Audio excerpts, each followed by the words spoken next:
देखिए बिना मैथमेटिक्स के जो है आपका जीवन वैसा ही है जैसे बिना अच्छे अर्थशास्त्री के हमारा देश। ठीक है, तो आपको सरकारी नौकरी लगाने के लिए क्वांटिटिव एप्टीट्यूड की अच्छी अप्रोच समझना बहुत जरूरी है। देखिए फर्क होता है मैथमेटिक्स में और क्वांटिटिव एप्टीट्यूड में।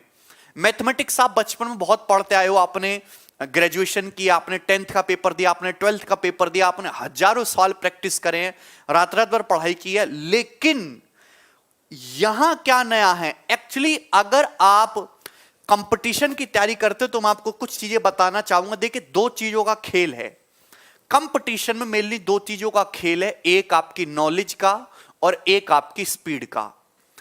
आपको पेपर में दो टाइप के सवाल आते हैं, ध्यान सुनिएगा, एक फिक्स पैटर्न के सवाल और एक मिसलिनियस पैटर्न के सवाल।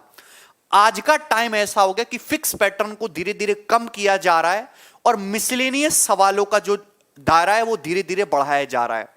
मतलब आज की डिमांड यह है कि आपकी जो कंसेप्चुअल अंडरस्टैंडिंग है वो बहुत ज्यादा होनी चाहिए।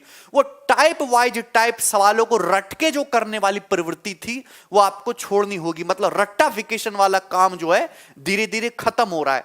एग्जामिनर बहुत चालाक हो गया है, वो अब जो पेपर सेट करना है वो करता है, वो बच्चे की जगह खड़ा होता है कि यार अगर मैं ये सवाल बनाऊंगा तो बच्चे इसमें कहां फंसेंगे, ऐसी थिंकिंग के साथ जो है वो एग्जामिनर क्वेश्चन पेपर सेट करता है।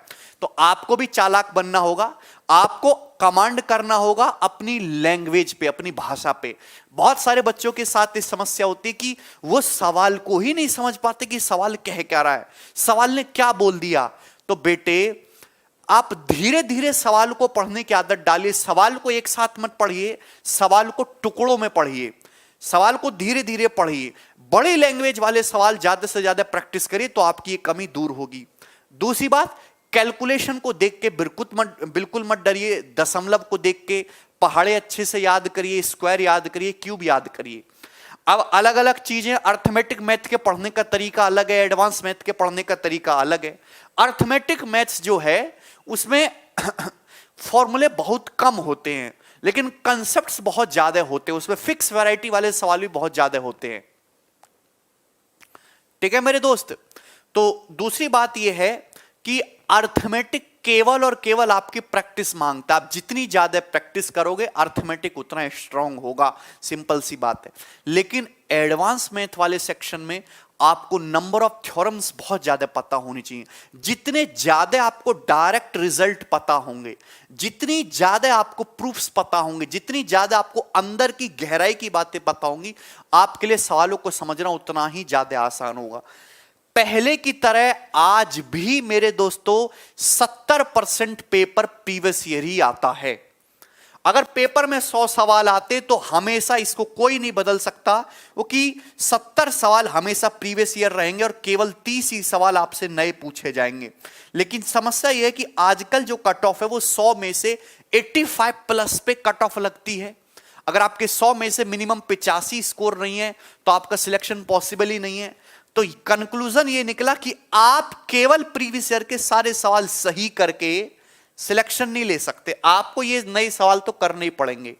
लेकिन अगर आपके प्रीवियस ईयर कमजोर है तो ये गारंटी जरूर है कि आपका पत्ता जो है नौकरी से बिल्कुल साफ है एकदम।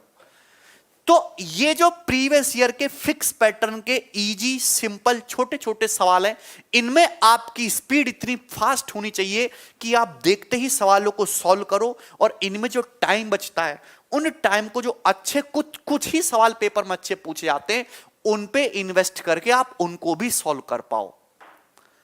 समझ में आई मेरी बात आप लोगों को? ठीक है भाई।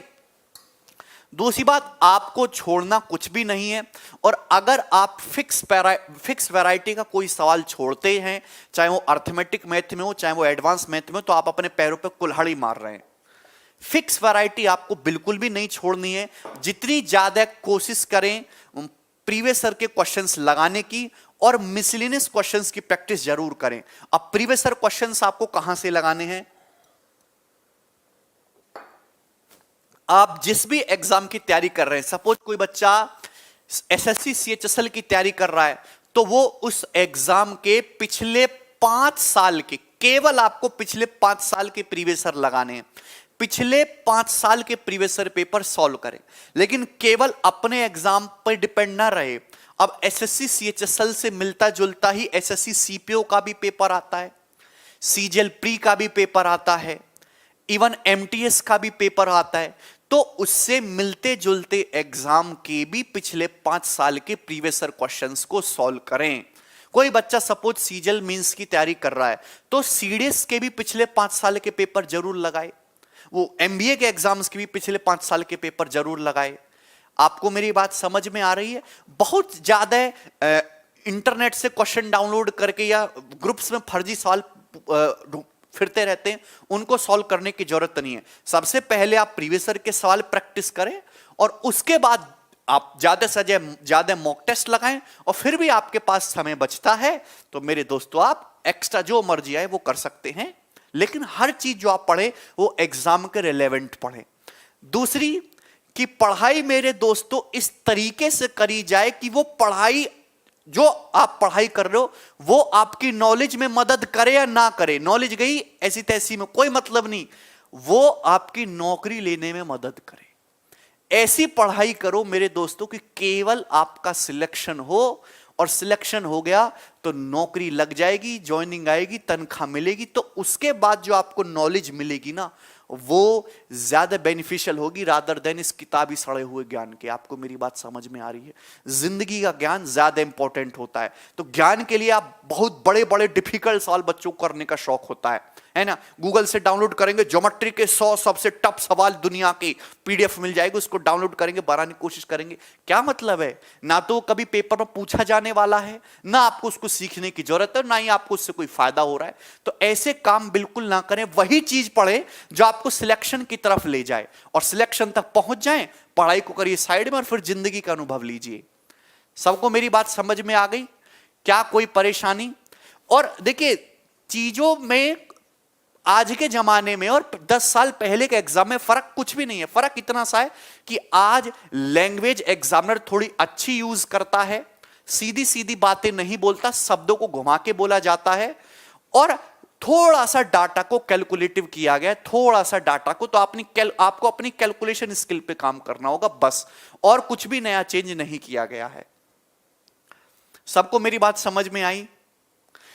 सबसे पहले आप अपना सिलेबस पूरा कंप्लीट करें। जैसे आप हमारे साथ जुड़े हैं या कहीं और टीचर से भी पढ़ रहे हैं, तो आप अपने टीचर के साथ मिलकर पूरा सिलेबस कंप्लीट करें।